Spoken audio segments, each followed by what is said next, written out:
لله رب العالمين سبحان الله والعاقبة للمتقين سبحان الله والصلاة والسلام على سيد المرسلين سبحان الله أما بعد فأعوذ بالله من الشيطان الرجيم سبحان الله بسم الله الرحمن الرحيم سبحان الله ذلك الكتاب لا ريب فيه سبحان الله هدى للمتقين سبحان الله الذين يؤمنون بالغيب سبحان الله ويقيمون الصلاة سبحان الله مما رزقناهم ينفقون سبحان الله والذين يؤمنون بما أنزل إليك سبحان الله وما أنزل من قبلك سبحان الله وبالآخرة هم يوقنون سبحان الله أولئك على هدى من ربهم وأولئك هم المفلحون سبحان الله رب اشرح لي صدري ويسر لي أمري واحلل عقدة من لساني يفقهوا قولي سبحانك لا علم لنا إلا ما علمتنا إنك أنت العليم الحكيم اللهم أرنا الحق حقا وارزقنا اتباعه آمين. وأرنا الباطل باطلا وارزقنا اجتنابه آمين.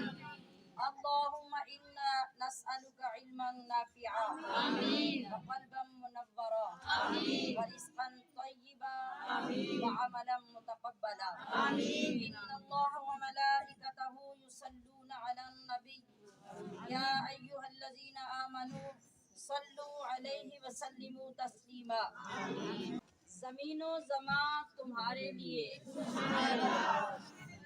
مکین و مکان تمہارے لیے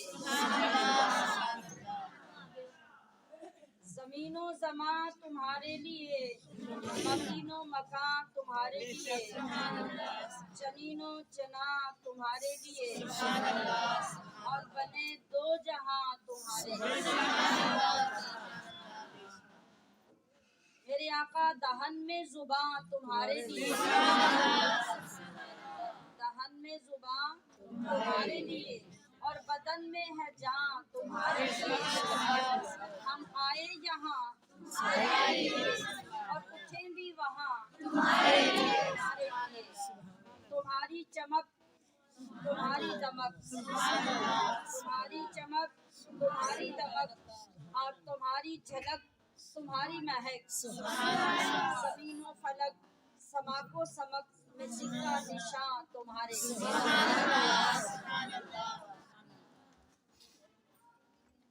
قرآن عظیم کی پہلی سورت سورہ بقرہ کی پہلی آیات آپ کے سامنے پیش کی۔ یہ وہی الفاظ ہیں جنہیں رمضان المبارک میں آپ سنتے رہے، لیکن یہ عظیم الشان لاریب کتاب ایسی عظمتوں والی کتاب ہے کائنات کے ہر دن میں ایک ہی آیت کی تفسیر بیان کی جائے تو ہر نئی جہت سے نئے دن میں آپ ایک ہی آیت کی تفسیر بیان کرتے جائیں تو وہ ختم نہیں ہو سکتی۔ آج جس ہستی کی شان میں اور جس کی اوصاف میں ان آیات کو آپ کے سامنے پیش کیا ہے، آپ انہیں سماعت فرمائیں گے تو ایمان کی قدر و منزلت بھی اور ذوق و شوق بھی انشاءاللہ ڈیولپ ہوگا۔ آج 11 شوال ہے اور کل گزرے ہوئے دن کی جو تاریخ ہے وہ اعلیٰ حضرت امام احمد رضا بریلوی رحمت اللہ علیہ کا یوم پیدائش آپ کی ولادت کا دن ہے۔ یہ وہ خوش نصیب لوگ ہیں جن کے پیدا ہونے سے پہلے کے ذکر خیر کو بھی چھیڑا جائے